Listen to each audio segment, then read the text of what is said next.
घर का बंटवारा। अरे विनोद, तूने हलवाई को सारा सामान तो दे दिया है ना?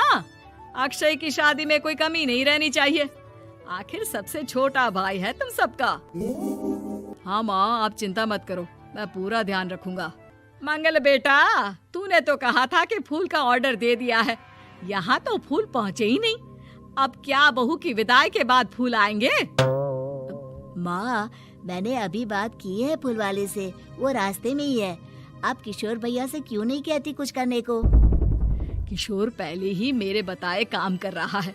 पास के सभी रिश्तेदारों और मोहल्ले वालों को कार्ड वही तो देकर आया था। रिसेप्शन के लिए हॉल भी उसी ने बुक किया था। टेंट कुर्सी वालों को भी तो वही देख रहा है। पर कई मोहल्ले वाले तो हमारे भरे पूरे परिवार से जलते भी है, उन्हें बुलाने की क्या जरूरत थी?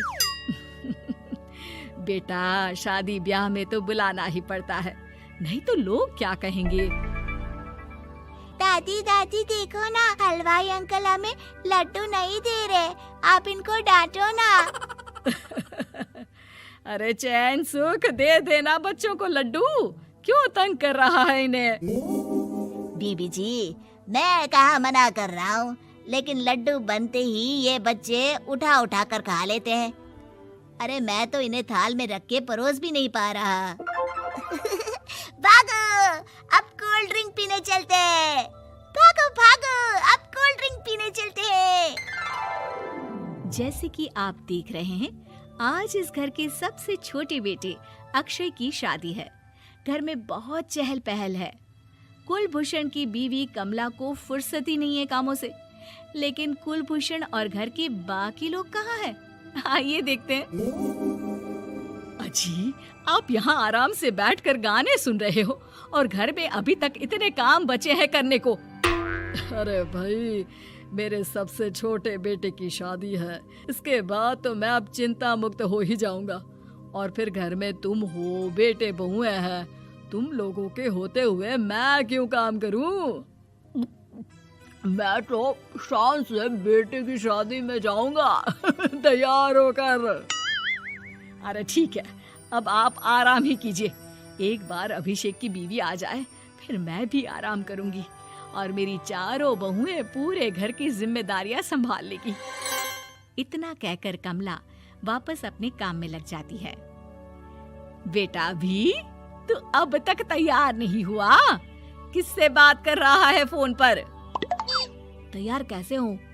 सैलून जाने से तो आपने मना किया है, क्योंकि मुझे हल्दी लग चुकी है। भाभीयों को देखो, सुबह से पार्लर में है। अक्षय की शादी हो जाती है और नंदिता बहू बनकर घर आ जाती है, लेकिन इस घर की खुशियों को मानो किसी की नजर लग गई थी। नंदिता के आने के बाद आए दिन घर की शांति भंग होती रहती। अपने माँ बाप की इकलौती बेटी को इतने बड़े परिवार की जिम्मेदारियां कहाँ संभालनी थी? अभी देखो ना, मेरे हाथों की मेहंदी भी अभी नहीं उतरी है और तुम्हारी मम्मी ने मुझे घर के कामों में लगा दिया। मैंने सोचा था कि घर की सबसे छोटी बहू होने के कारण मुझे सब पलकों पर बिठा के रखेंगे, पर यहाँ तो पलक झपकने की भी फुर्सत नहीं मिलती। देखो नंदू, शादी के पहले ही मेरे घर वालों ने तुम्हें और तुम्हारे पेरेंट्स को बता दिया था कि मैं जॉइंट फैमिली में रहता हूँ, तो फिर अब ये शिकायत क्यों? और फिर तुमसे पहले मेरी भाभियाँ भी तो आई थी शादी करके, उन्होंने तो कभी कुछ नहीं कहा। नंदिता तब तो चुप हो जाती है, लेकिन ऐसा बहुत दिनों तक नहीं चलता। अरे नंदिता, माँ बाबूजी की दवाई का टाइम हो गया है, उन्हें दवाई दे आओ और उसके बाद सबके लिए नाश्ता बना देना। पर भाभी, मैं तो अभी अपना फेवरेट सीरियल देख रही हूँ। प्लीज मेरी जगह आप कर लो ना ये काम। ठीक है, मैं तेरी जगह माँ बाबूजी को दवाई दे आती हूँ और नाश्ता बना लेती हूँ। तू मेरी जगह पूरे घर की डस्टिंग करके 5 बच्चों को स्कूल के लिए तैयार करके भेज देना और दोपहर का खाना बनाने के बाद कपड़े धोकर सुखा देना। उसके बाद हम दोनों मिलकर बाजार जाकर सब्जी ले आएंगे, फिर डिनर की तैयारी कर लेंगे और उसके बाद बस भाभी, मैं माँ बाबूजी को दवाई देकर सबके लिए नाश्ता बना देती हूँ। ये भगवान, ये कहाँ लाकर फंसा दिया मुझे। मेरे घर में तो गिनती की 8 रोटियां और 2 सब्जी बनती थी और नाश्ता निपट जाता था। यहाँ तो रोटियों का ढेर और सब्जियाँ बड़े बड़े पतीलों में बनानी पड़ती है। नाश्ता बनते बनते लंच का टाइम हो जाता है और लंच बनते बनते डिनर का। अभी मुझ में तुम्हारे पूरे परिवार का नखरा उठाने की और ताकत नहीं बची। मैं ऐसे नहीं रह सकती। अरे तो क्या चाहती हो तुम? मुझे अलग रहना है बस। तो ठीक है, हम कल ही शिफ्ट हो जाएंगे किराए के घर में। इतना बड़ा घर होते हुए हम किराए पे क्यों रहेंगे? ना जी ना, घर में ही दीवार खड़ी करो अपने हिस्से के आगे। घर के साथ साथ घर की खुशियों में भी दीवार खींच जाती है। ऐसे ही कई महीने बीत जाते हैं और नंदिता माँ बन जाती है। बच्चे के आने से अभिषेक के कंधों पर खर्चों का बोझ आ पड़ता है।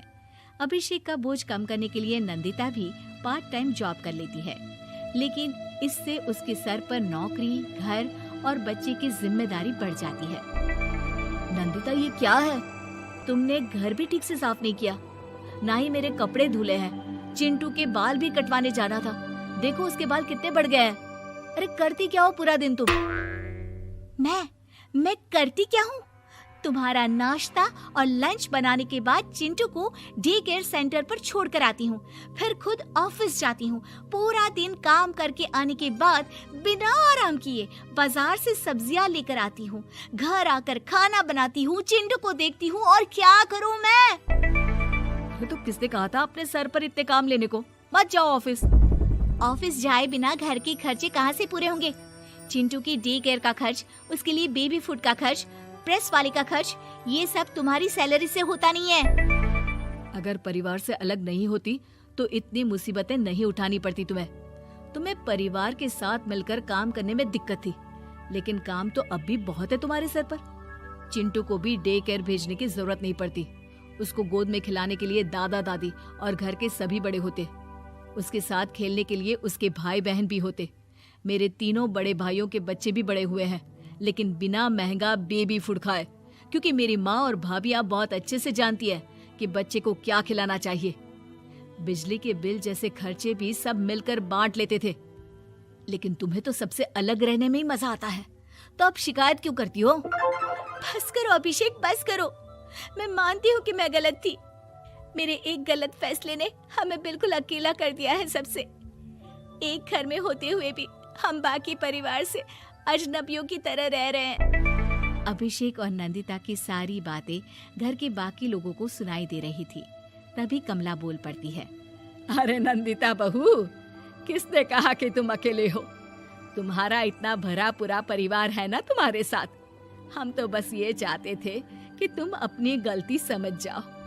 अगर हम तुम्हें समझाते तो शायद तुम ना समझती, लेकिन अपनी गलती का एहसास तुम्हें खुद हो गया है, तो अब तुम समझ चुकी हो परिवार में एक साथ रहने का मोल क्या होता है। मम्मी जी, मुझे माफ कर दीजिए, अब ऐसा दोबारा कभी नहीं होगा।